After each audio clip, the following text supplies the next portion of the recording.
Hello, everyone, and welcome to Unfiltered, where we're going to talk about a few topics that I've selected, I guess, unfiltered.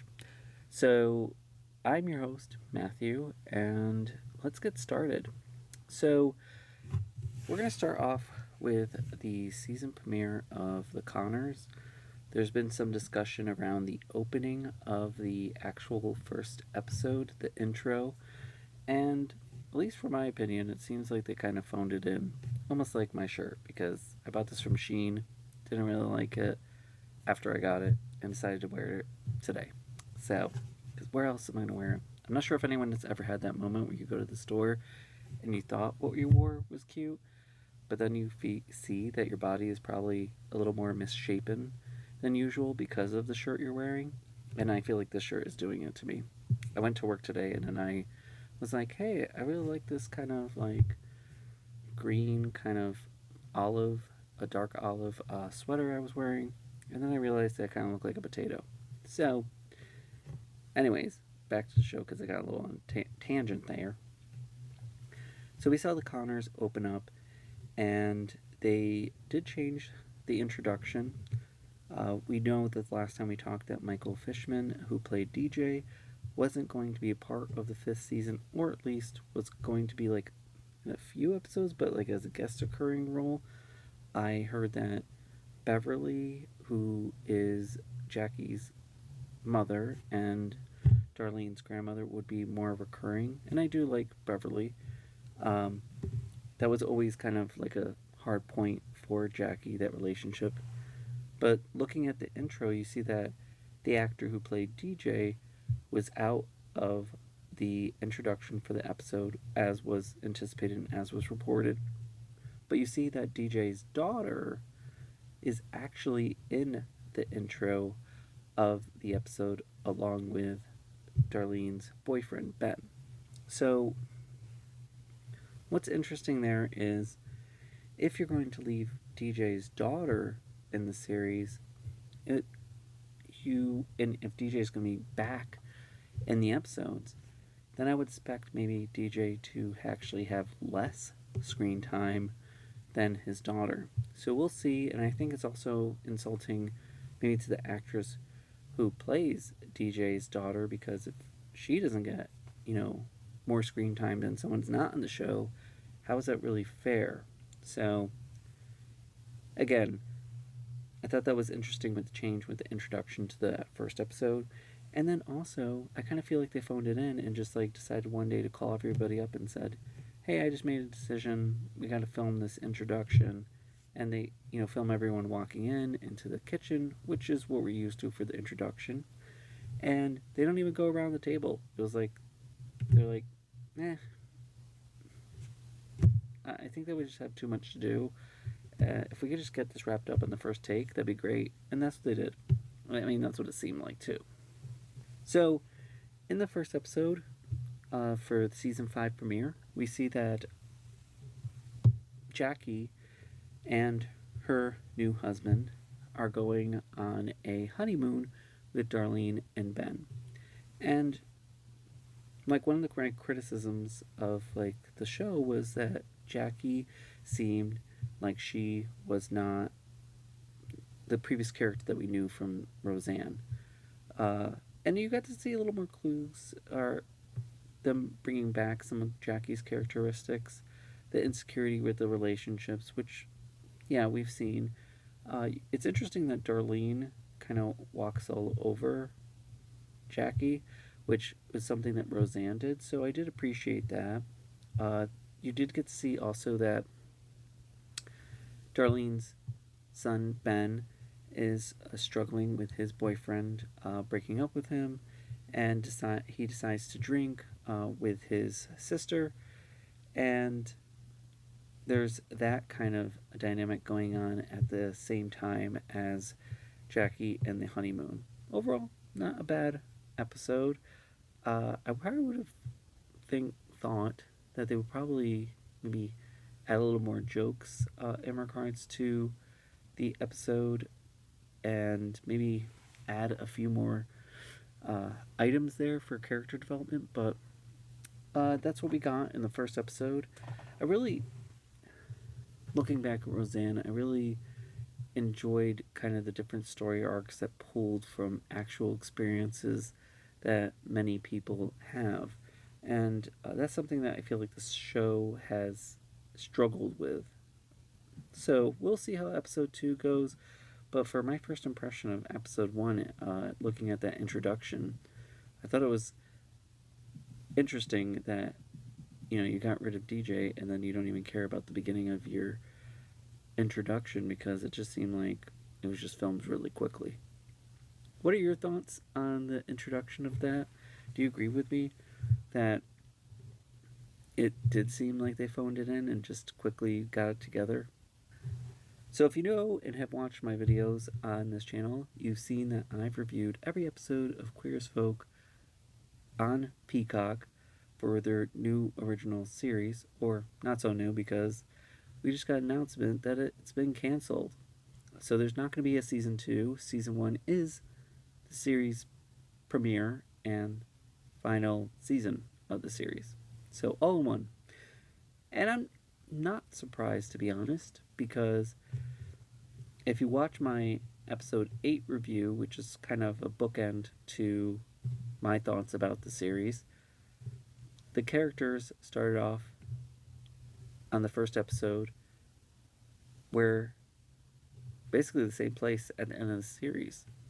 So you had main character Brody, who was basically annoying and really just annoying everybody, and really never learned from their consequences. And there was really no character development. There was no like kind of shtick to keep you around watching. So it is sad in some sense. I just wasn't sure where they were going to go with season 2, to be honest, because you saw, like, for example, like Noah and Julian, and their relationship was like, okay, we're together, we're good, and you're like, okay, what's next for them? I'm not really sure. And then Brody and Jesse getting together, and you're like, okay, yeah, and you're gonna be pissing everybody off. But other than that, I could see why the decision was made to actually cancel the show. So it's unfortunate because usually a show that I usually don't get into that headspace. I'm like always like irrational and deciding you should keep this show, but not this time. I think that there's a place though for the actress that played Ruthie. She is also a guest role on Star Trek Strange New Worlds. And I'm hoping that maybe they'll bring back Jesse as a more recurring character due to the recent developments of the Peacock series. So, now, if you're not sure what else is on Peacock, because I wasn't really sure, because they canceled Saved by the Bell, and they also canceled Queer as Folk, and I think they've added like Days of Our Lives to the streaming platform. But one of the problems with the platform, and to be honest with many platforms, are the advertising of the shows and content on the platform. So I think that Queer as Folk getting canceled has partially to do with the fact that it probably wasn't well promoted. I actually discovered Queer as Folk on Peacock by mistake. Just saying. So I'm not sure if you knew, and I had to do some digging of other shows that they have, and I'm not sure if they're, I think some of these are ongoing and still active and not canceled, but they have Vampire Academy, Meet Cute, Days of Our Lives, Shadowland, Code 404, The End Is Nigh, Everything I Know About Love, Until Jail Do Us Part.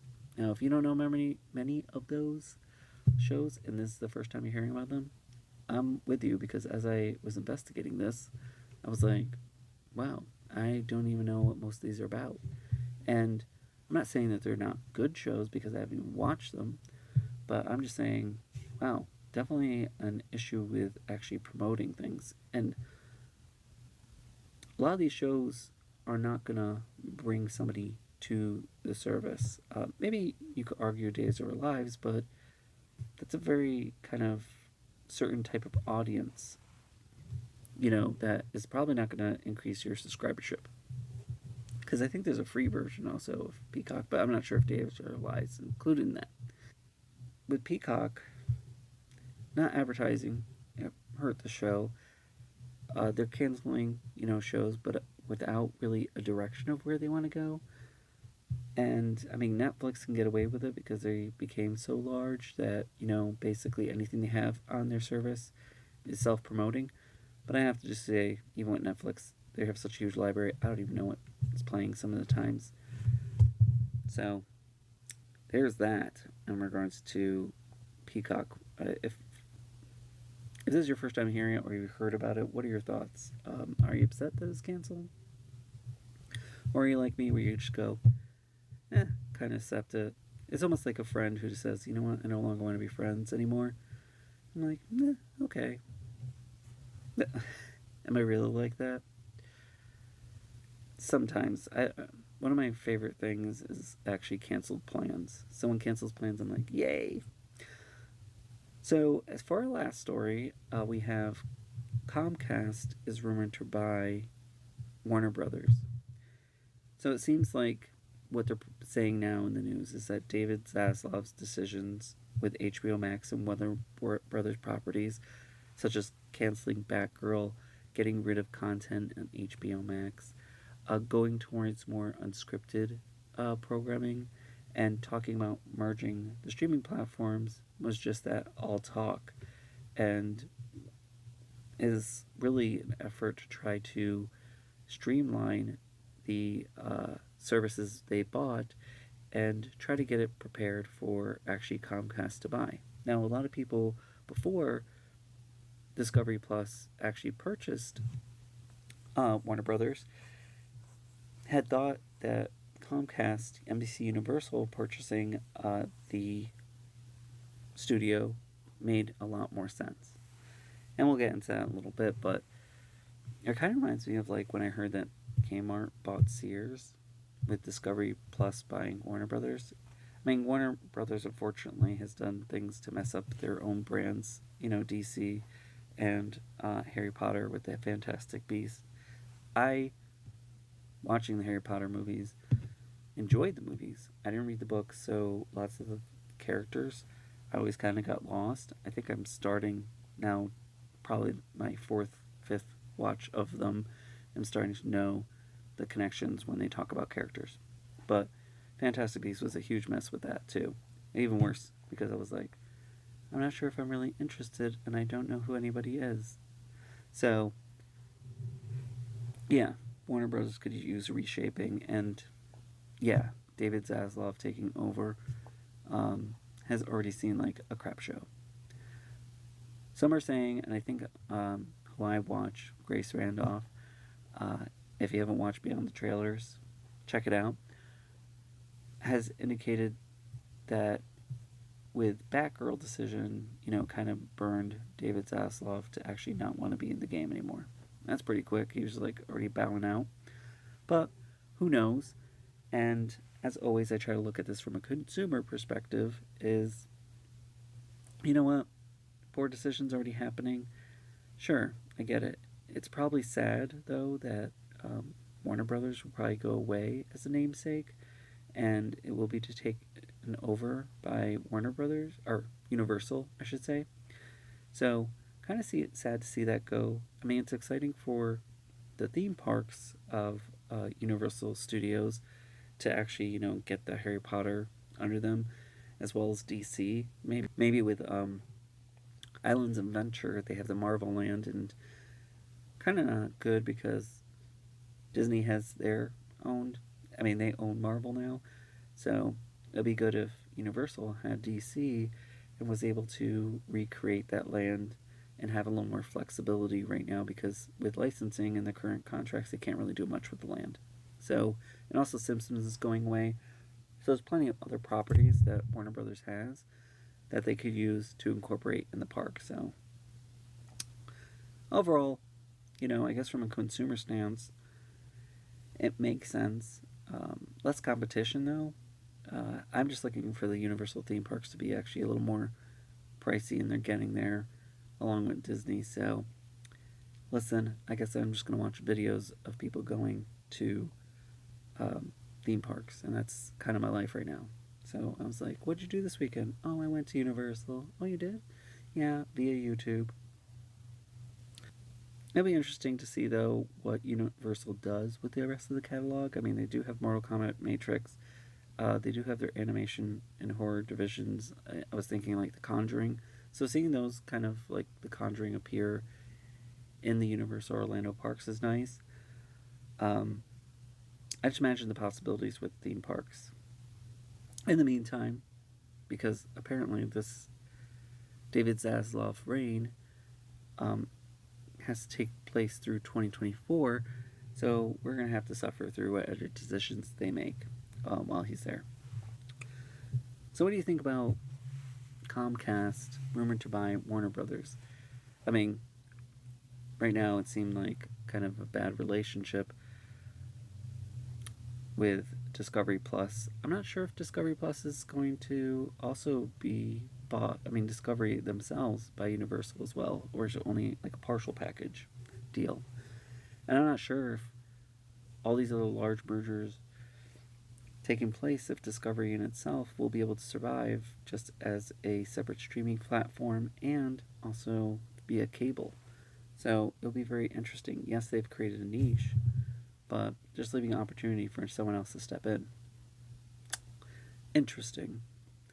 I plan to do another video in regards to my ideas for Universal and things I see as potential, and also kind of ideas for another player to jump in the game and other mergers to take place while Universal is planning to merge with Warner Brothers. Almost like probably like the video game kind of trio. You have PlayStation, you have Xbox, and you have Nintendo. So you're going to have NBC Universal, Disney, and this mysterious third entity, which I think will eventually be created down the road. So, I mean, yes, you have Netflix, yes, you have Amazon, yes, you have the other smaller studios, but those are probably going to be absorbed, and you'll probably have, 3 major players in regards to that. And I would like to see another theme park come out of one of these, and we'll save that for a future video, just to have fun discussion. So if you like what you're seeing, I hope you do. You can like, subscribe, leave a comment, join me in the chat of the conversation of some of the topics I chose. Let me know what you think, and until next time, stay safe. Thank you, everyone. Bye.